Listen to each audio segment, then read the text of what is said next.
the experiential engineering, right, of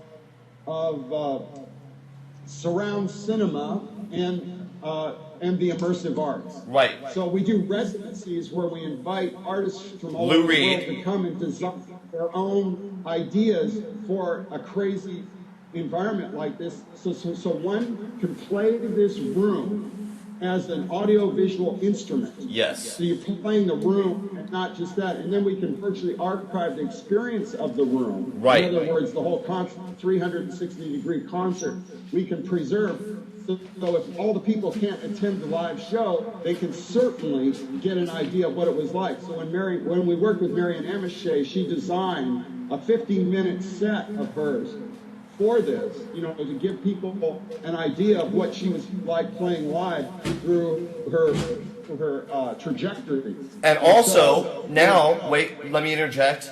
As it turns out, God rest her soul, she's passed on, and that still lives. That still lives because she was one of these people that didn't like CDs. Me neither. Didn't like stereo. She doesn't like that kind of thing. She wanted the audience to experience her music. This is her personal preference. Sure, she put a few tracks on CDs and whatnot. Throne of Drones. The label I was involved with did that too, but it wasn't her first choice. Her choice was to create these rooms with the different configurations of speakers and things in them as the best way to experience her concepts, her ideas, but the feeling of this structure-born sound. So that's what.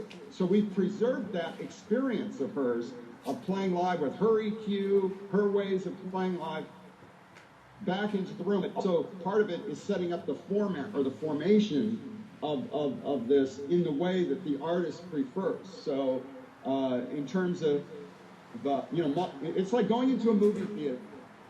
But instead of having there's 10 screens or more that surround the audience in either a rectangle or a cyclorama, or sometimes you can even apply this to domes and things like that.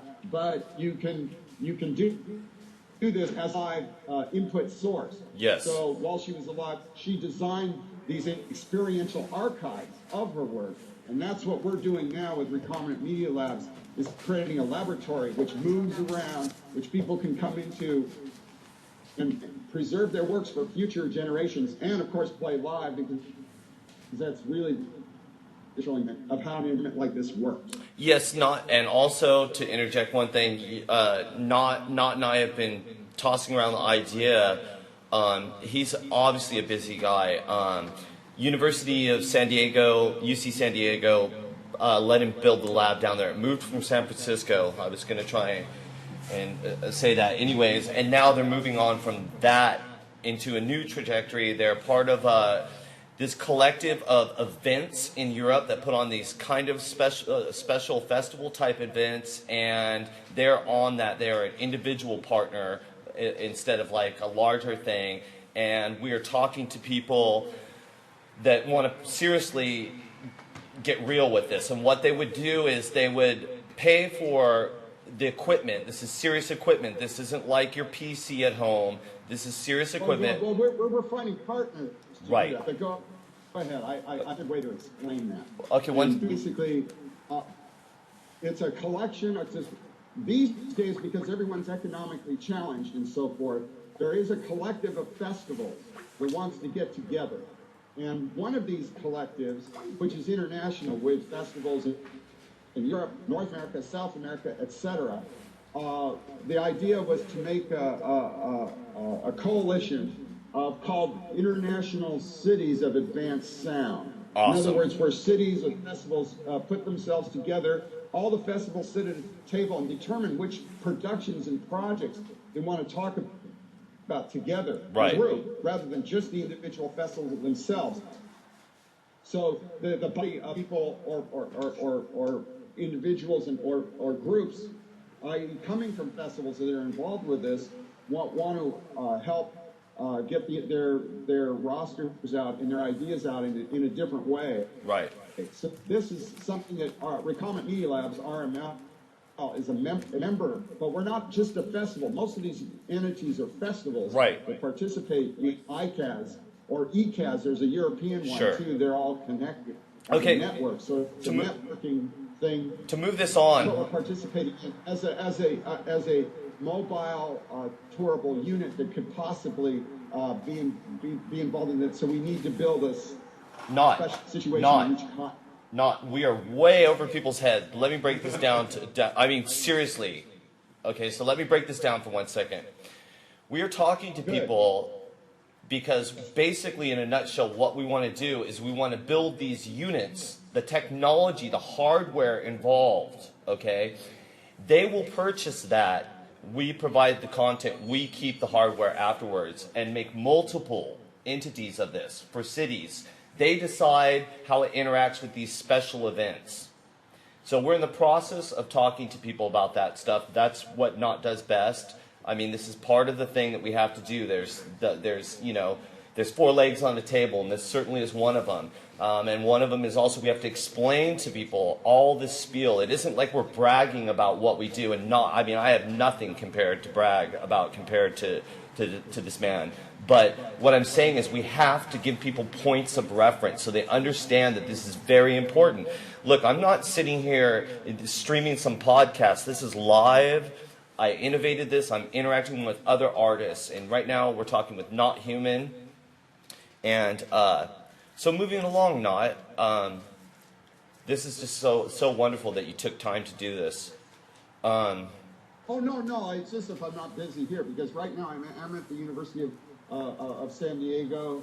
There's a music and technology conference here tomorrow, and then we're planning some ideas of how a mobile apparatus can work in other places. So if each continent at least has one model of this, then we can start out from a very rudimentary level and then build up the interest in different ways according to what the peculiarities are of each continent. So at least one in North America and one for of course Europe is something we're putting together now. And also what that does is once you have it established, shipped, insured, and it's there by land, you have it, then you don't have to go, oh great, my prefabulated stereo emulation sifter has been dented in transit. You've got it all.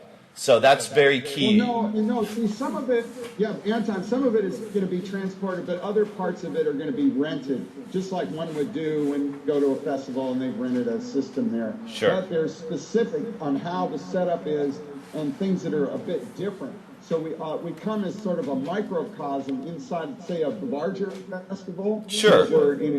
We come in and we set up a space within there, and then that's curated like a mobile audiovisual gallery. That's one analogy or metaphor you could make. Sure, a soundgasm and an oral audio feast. Yes, and so forth. So there's different outreaches and ways these things can hook up as we're formulating how this is going to work in different places, and according to different budgets, because a lot of times the festivals are economically challenged. Well, guess what? We're going to change that. Trust me, man. They're and make it and try to break even on these things. Well, we're not even going to break even, man. We're going to break records. Okay, now check this out, Naut. Okay. Moving right along, because here's what I'm going to do. The next time I interview you and we talk about this specific subject, not your history, right? Another time, I'm also going to make this link of this actual interview, what I recorded. I missed just a little bit of the CalArts thing. You'll have that, and then you don't have to repeat this. It's just an interview of me and you talking. You're like, oh yeah, just take the link. Hello? And I'm here. Are you there? No. Sometimes with Skype, things chop out according to the connection. Just like life, right? Yes, affirmative. Okay, Naut, so check this out. How did you meet me? I met you because of your music. When was it? Recommended that I go to a show, and you guys were opening for Sonic, and I met one a person or two from the group at a Bloody Valentine concert. This was in their previous tour to the one they just did. So this is the early '90s, in 1990 or '91. Okay, and so I went there, and there was a group opening called Brian Jonestown Massacre at this club, and of course I wasn't familiar with it at all, and it was the songs and the material and the substance that interested me more than anything I viewed that night or almost since then in terms of a musical entity that I appreciate more than most things going on, and that's what started then. And, so there was a real affinity from that situation, and I did have some studio facilities, and I said, well, you guys want to come over and use a room or get some things started here beyond what you were doing then. I just wanted to kind of open the doors and see what could happen, results of that sort of thing. This music must breathe, it must grow, it must happen on its own legs, and that was something I highly believe in. And I can't think of any better example. More than that, not you were proactive. Yeah. What people have to understand, we were never a retro band. We are retroactive. And not didn't just say, wow, this is amazing, look at these guys, or this is interesting, or I'm going to bet on this horse. He fucking stepped up to the plate. Him and his partner at the time, Mitzi Johnson, also a great artist and philanthropist of the art, a supporter of many, many things. We'll get into her another time. Yeah. Because right now we're in Naut world and my world, beautiful world that it is. So basically, Naut said, hey, this would be great if you guys just did it, for real. We had 4 tracks, that's what we were doing. But he's like, I want to see this in a real studio. And I said, I want to be a producer instead. And we locked horns. But out of that came Methadone, Space Girl, Satanic Majesty's Second Request was recorded there. And I used it as an opportunity. I would have to sleep overnight in the studio, waiting for it to be free. I wouldn't say live out there. And Tim Douglas from Tipsy, a great young man. Yeah, no. Are you there? Hello? Yeah? Yeah, some things are chopping out sometimes. Go ahead.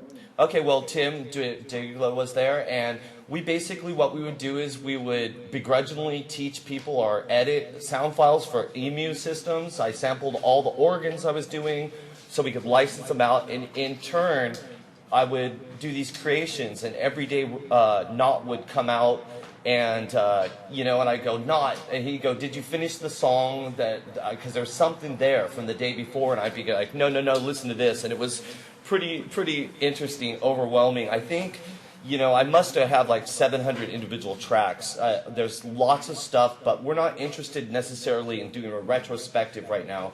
We're interested in always looking forward when we can. That's there. Naut's very good with archival, and he's got people to intern it, and all that stuff exists. It's for another conversation. And at the same time... You brought up, hey, Anton, yeah. You brought up a philosophy, though. Eventually, you could just go to the studio and live there and just get up in the morning and start recording if there was time on the schedule and things like that. And with the label, I also...